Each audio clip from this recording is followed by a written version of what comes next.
ICE-deported mother with kids. Part 2. The battle for survival. A mother's exile becomes a battle for survival, truth, and dignity.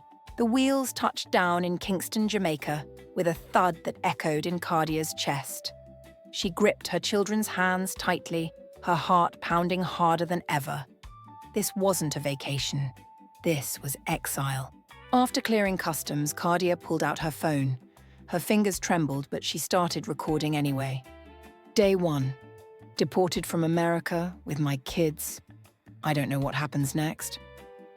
She waited 2 hours outside the airport before her sister Janet and her husband Carl arrived.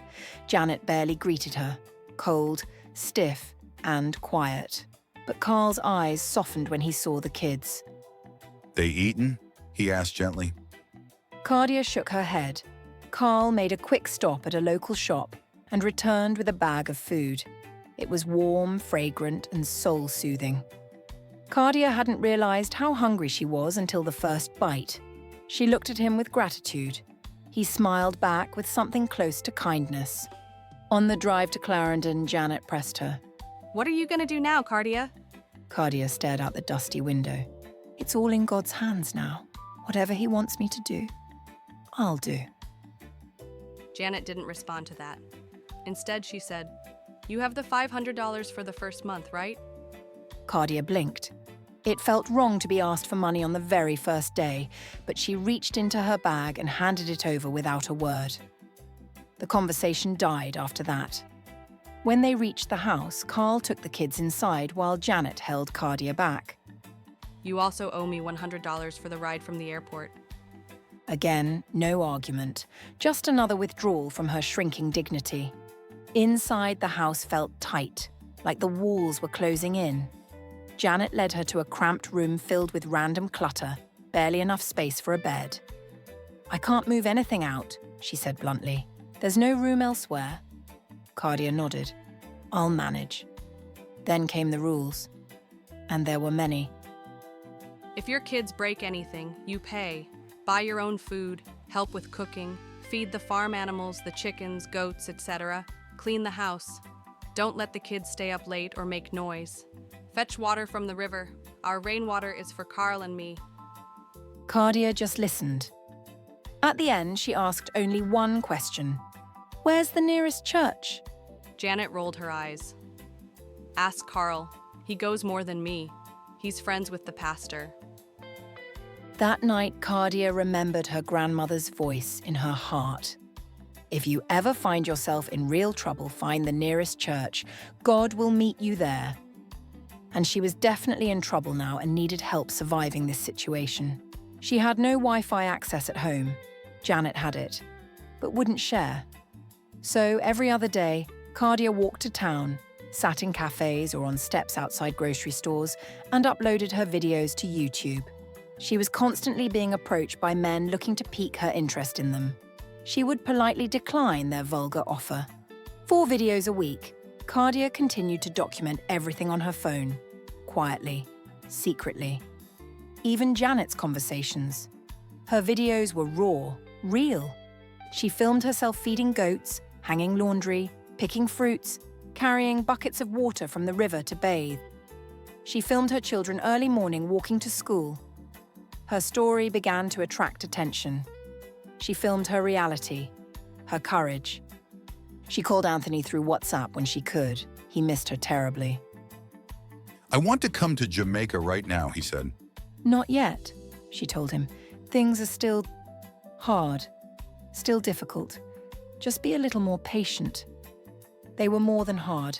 Janet worked her like a servant. Clean this, cook that, feed the farm animals, harvest the fruits and vegetable on the small farm. But the kids needed her to stay strong. Carl loved the food. Every night he complimented Janet, who took all the credit, though it was Cardia who had been cooking and cleaning. Until one evening when Carl finally asked, "What happened to the good tasty food today?" Cardia's 7-year-old son, Sean, spoke innocently. "Mommy didn't cook today. She was out looking for work in town." Carl's face froze. The realization dawned. Janet exploded. "You and your kids need to find somewhere else soon." Cardia apologized. to Janet for the children. She reminded her sister of the 3 months promise. Janet folded her arms.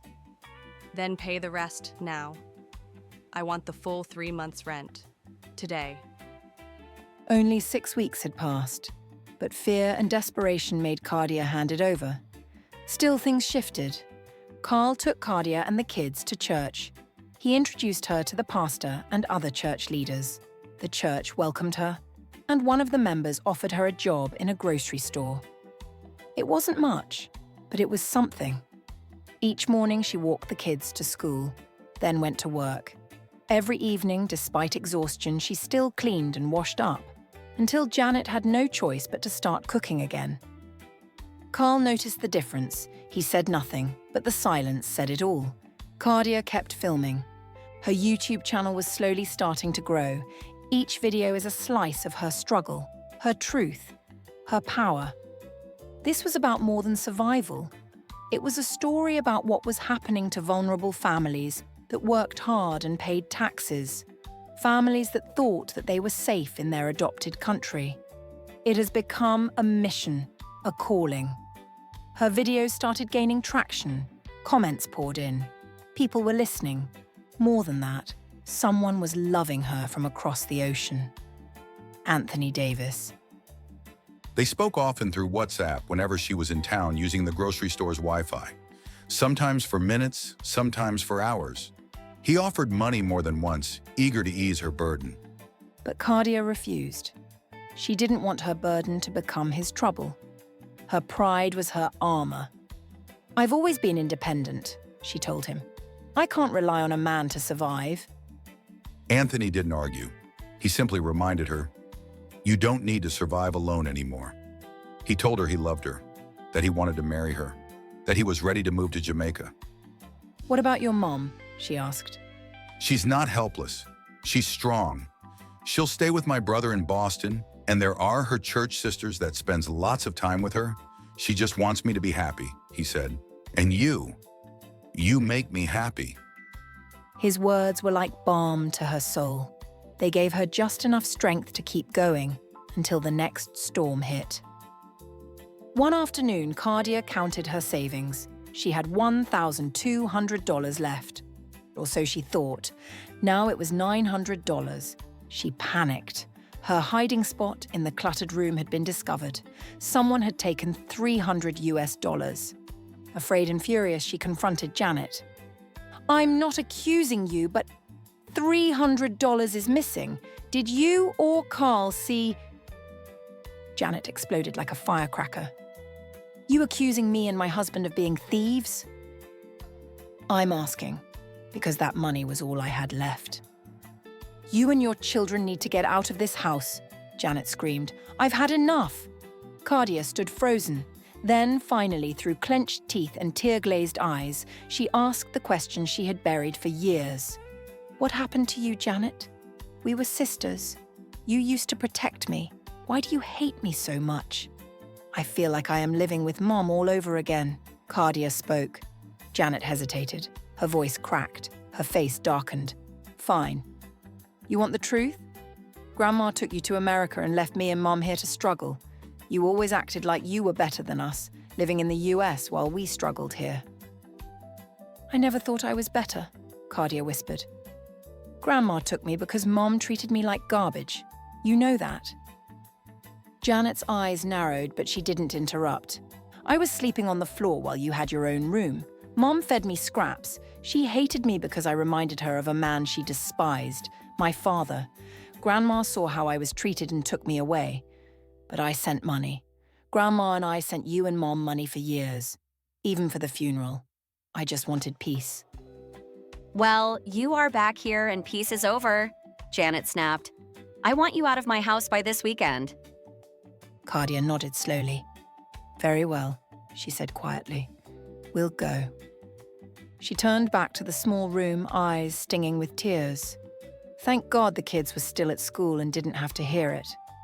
She sat down, pulled out her phone, hit record, and whispered, "If you've ever felt alone, if your family turned their back on you, just know you're not the only one. This is my truth, and I'll keep telling it." The camera kept rolling. It was like a weapon in her hands. She clings to the phone like it was her protection.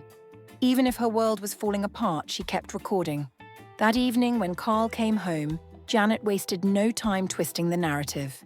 "She accused us of stealing her money," Janet told him. "I want her and the kids gone this weekend.